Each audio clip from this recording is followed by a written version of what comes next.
நமஸ்காரம். நான் ஆஸ்ட்ரோ அமிர்தா பேசுகிறேன். இன்றைக்கி பார்க்க போகிற கேள்வியும் பதிலும் இந்த கேள்வியில் உள்ள கிரகங்களும் என்ன என்பதை பற்றித்தான். முதலில் கேள்வி. இந்த கேள்வியானது, களத்திர தோஷம் நீங்க யாரை வழிபட வேண்டும்?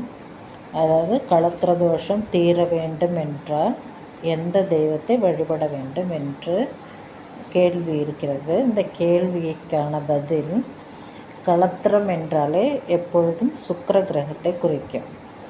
இந்த களத்திர தோஷம் ஆணுக்கும் இருக்கும், பெண்ணுக்கும் இருக்கும்.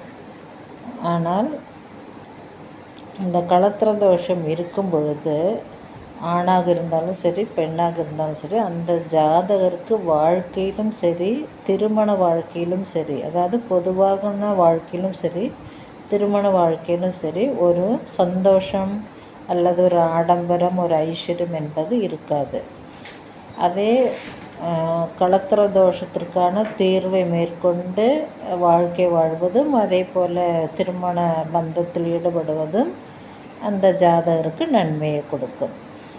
எனவே இந்த சுக்கிரன் களத்திரகாரகனான இந்த களத்திரகாரகன் என்ற அந்த சொற்றொடரில் இருக்கும் கிரகமானது சுக்கிர கிரகம். எனவே சுக்கிரன் தோஷம் நீங்க வேண்டும் என்றால் இந்த சுக்கிரனின் அதிதேவதை என்று எடுத்துக்கொண்டால் அம்பிகையை சொல்லலாம். அம்பிகை என்றால் எல்லா சாந்தமான பெண் தெய்வத்தையும் சொல்லலாம்.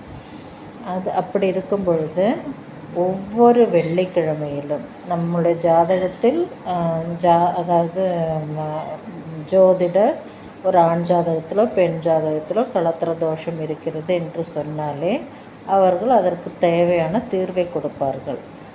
அப்படி உங்களுக்கு ஜாதகம் பார்க்க முடியவில்லை, இருப்பினும் எப்பொழுதோ யாரோ களத்திர தோஷம் இருக்கிறது என்று சொல்லியிருக்கிறார்கள் என்றால் ஒவ்வொரு வெள்ளிக்கிழமையும் சாந்த சுரூபமான அம்பிகையை வழிபட்டு வந்தால் களத்திர தோஷம் தீரும்.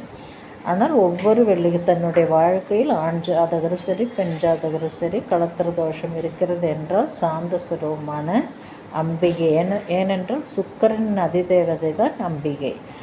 எனவே அம்பிகை என்றாலே சாந்த சுரூபமான பெண் தெய்வம்.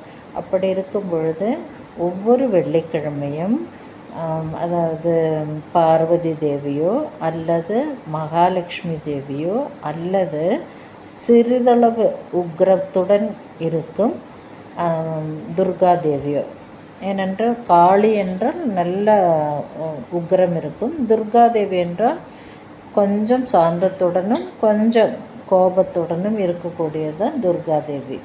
அப்படி இருக்கும் பொழுது துர்கா தேவியையும் நீங்கள் ஒவ்வொரு வெள்ளிக்கிழமையும் வழிபட்டு வர, அதாவது பார்வதி தேவி, மகாலட்சுமி, துர்கா தேவி இவர்களில் யாரையாவது நீங்கள் ஒருவரே வெள்ளிக்கிழமை தோறும் தன்னுடைய வாழ்க்கையில் வழிபட்டு வர வர ஆண் ஜாதகருக்கும் சரி, பெண் ஜாதகருக்கும் சரி, நிச்சயம் களத்திர தோஷம் நீங்கும். களத்திர தோஷம் நீங்கும் போது நம்முடைய பொதுவான வாழ்க்கையிலும் சரி, அதே மாதிரி திருமண பந்தத்திலும் சரி, நமக்கு பிரச்சனைகள் இல்லாமல் இருக்கும். ஆனாலும் அதாவது தோஷம் இருந்தால் அடியோடு பிரச்சனையை யாராலும் எடுக்க முடியாது, இருப்பினும் பிரச்சனையை நாம் குறைத்து கொள்ளலாம்.